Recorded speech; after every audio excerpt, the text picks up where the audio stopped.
Doit-on payer avec notre argent pour encourager les jeunes artistes? Ou est-ce que le fait de galérer ne pousse pas la jeunesse à créer des œuvres dans le bon vieux temps? Plus concrètement, vu la situation générale, a-t-on vraiment les moyens de vivre dans un continent cultivé? La culture en Europe. Vos questions aujourd'hui dans iTalk à Paul Dujardin, directeur général du Palais des Beaux-Arts à Bruxelles. Le Palais des Beaux-Arts, c'est un endroit très dans la tendance. En une phrase. Le Palais des Beaux-Arts est un centre d'art qui est multidisciplinaire et où la production et le soutien à la création est sa priorité de sa mission européenne. Justement, avec beaucoup de réseaux européens, nous avons interrogé quelques Européens sur la Grande Place ici à Bruxelles. Voici quelques questions. Bonjour, je m'appelle Vlad et je viens de Roumanie. Je voulais savoir si le cinéma européen est vraiment en mesure de concurrencer le cinéma américain. Est-ce qu'on a les moyens en Europe, justement, de concurrencer ces énormes budgets américains? Absolument. Je pense que le cinéma européen est à la base de toute la création cinématographique depuis les Frères Lumière. Et je pense qu'aujourd'hui, on voit la tendance, grâce au soutien du programme Média, que le cinéma est en croissance en Europe. Oui, mais pays et pays, il y a une égalité. La France, par exemple, a une grande industrie cinématographique, d'autres pays moins. Oui, globalement, mais quand même, on a remarqué que le cinéma scandinave, danois ou norvégien, même roumain, ont quand même gagné les grands prix des festivals européens. Et on voit qu'une croissance vers les 25% du cinéma européen. Et on a vu dans les statistiques... Vers les 25% de quoi? De tout le marché, de la distribution de cinéma européen. Et globalement, contrairement, on voit même que le cinéma américain est en décroissance. Dans tous les pays? Dans tous les pays européens. Une autre question pour Paul Dujardin. Bonjour, je m'appelle Connie et je voudrais savoir quelles sont les possibilités que l'on pourrait mettre en place à l'avenir pour les jeunes artistes, pour les jeunes qui s'orientent vers la musique ou ce genre de choses. Que pourrait-on améliorer et quelles sont les options? Il y a quand même dans l'Union européenne un budget de 400 millions entre 2007 et 2013 pour la culture. Où va cet argent? C'est très important de savoir quand même que l'avenir, je dirais le troisième pilier européen à côté d'une intégration politique et économique qui est vraiment les hommes et leur créativité, autant dans l'industrie que dans le marché créatif, on peut dire qu'il y a une croissance très importante. C'est plus important que l'industrie de l'automobile, plus important actuellement que par exemple le chiffre d'affaires global du IT.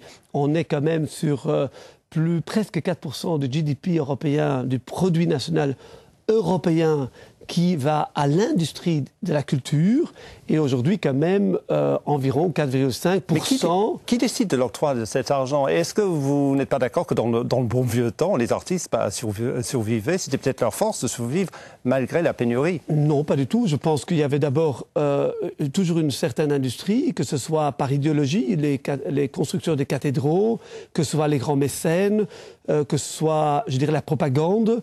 Il y avait toujours bien ou une classe moyenne qui voyait l'intérêt des développements des villes. Que ce soit Bruxelles, Paris, les villes moyennes, le tourisme aujourd'hui, qu'on puisse voir les dernières années, que ce soit Barcelone, etc. C'est-à-dire qu'il y a une économie et un avenir dans les emplois de la culture aujourd'hui. Une autre question sur la culture dans iTalk. Bonjour Monsieur Dujardin, je suis Pascal, je suis belge. Beaucoup d'initiatives sont prises pour faire aimer la musique classique aux enfants. Avez-vous des idées pour faire la même chose avec le jazz? Merci. Enfin, vous faites les choses sur le jazz, mais est-ce qu'on doit choisir le genre musical? Est-ce qu'on doit promouvoir d'autres genres? Je dirais que le jazz est resté de grande tradition. Je pense que dans une Europe aujourd'hui intégrée, je dirais ce mur de Chine qu'on veut construire autour de l'Europe pour la protéger est certainement pas une bonne idée. Le jazz est de grande tradition venant d'autres cultures. La migration, on a aujourd'hui 20 millions d'Européens venant du continent africain, dans lequel est autant la tradition qui est venue par les États-Unis.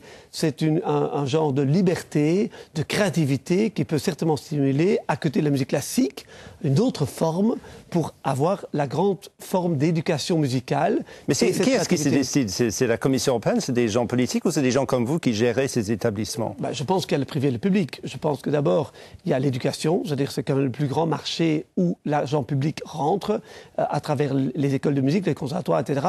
Et aujourd'hui, ce qui est intéressant, la formation de jeunes et des musiciens est beaucoup plus interdisciplinaire. On faisait des grands virtuoses qui partaient de l'école de Varsovie, Chopin, c'est-à-dire je dirais la virtuosité technique, on est beaucoup plus aujourd'hui dans une virtuosité de la conscience, où la multidisciplinarité d'un musicien, que vous prenez un grand lauréat d'un grand concours de piano, vous allez découvrir qu'il a autant eu la formation de free jazz, de pop et de rock, parce que par la tradition, ces différentes influences musicales sont importantes dans sa créativité contemporaine, même si c'est un musicien classique. Paul Dujardin répond à une autre question.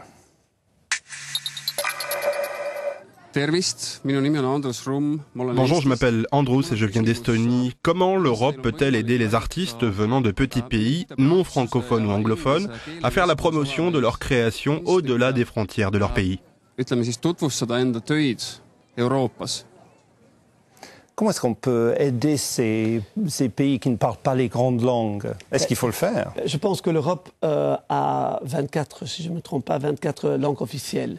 Mais c'est important qu'aujourd'hui, une soixantaine de langues sont des langues minoritaires dans notre Europe d'aujourd'hui. Et c'est important de continuer à stimuler du côté public, parce qu'à travers la créativité, que ce soit littéraire ou cinématographique... Oui, mais ce qu'il dit, c'est que c'est vrai, les gens ne vont pas forcément voir des films qui sont en finlandais sous-titrés dans leur langue. C'est clair. Je dois dire que mes premiers films étaient quand même des films de Bergman en suédois, où, je dirais, globalement... Personnellement, je suis peut-être atypique, mais c'est clair qu'il faut le stimuler d'abord pour la communauté locale, qui crée la créativité, et alors la traduction est très importante. Dans la diffusion, on sait très bien que ça reste un défi et qui est relativement cher, mais c'est clair qu'elle ne peut que garder, je dirais, cette Europe diverse et de stimuler la diversité. Les Français sont les premiers à stimuler ces diversités, ils sont les premiers à ne pas supporter les langues... L'exception française. Absolument, à l'intérieur du basque et tout ça. Mais c'est clair que, je dois dire, ça m'intrigue toujours de pouvoir découvrir que cette grande diversité, l'écossais, etc. Je suis personnellement assez favorable à cette diversité linguistique et créative en Europe pour pas arriver finalement à une langue, français, anglais ou allemand, qui est même la langue la plus parlée en Europe. Une dernière question dans iTalk pour Paul Dujardin, directeur des Beaux-Arts. Bonjour, je m'appelle Laurence. Je me demandais pourquoi nos merveilleux opéras sont mis en scène de manière très contemporaine de nos jours. Alors pourquoi ne pas préserver l'authenticité de ces œuvres? Est-ce que l'Europe doit avoir ce mot à dire si l'Europe paye des subventions à la culture de la façon de la mise en scène d'œuvres? Je pense que c'est important. Il y a toujours le débat, depuis que le Palais Beaux-Arts a été créé dans les années 20 à Bruxelles, c'était toujours la dialectique entre la tension entre montrer de la création contemporaine et remontrer, je dirais, l'histoire de l'art, les œuvres anciennes. On a toujours été, jusqu'au XVIIIe, on était dans des œuvres contemporaines et on a redécouvert. Et je pense que la culture européenne aujourd'hui se base sur la grande diversité culturelle de l'Europe du passé, et je pense que l'opéra est le symbole même de cette forme de liberté. Au XVIIIe, c'était un art populaire.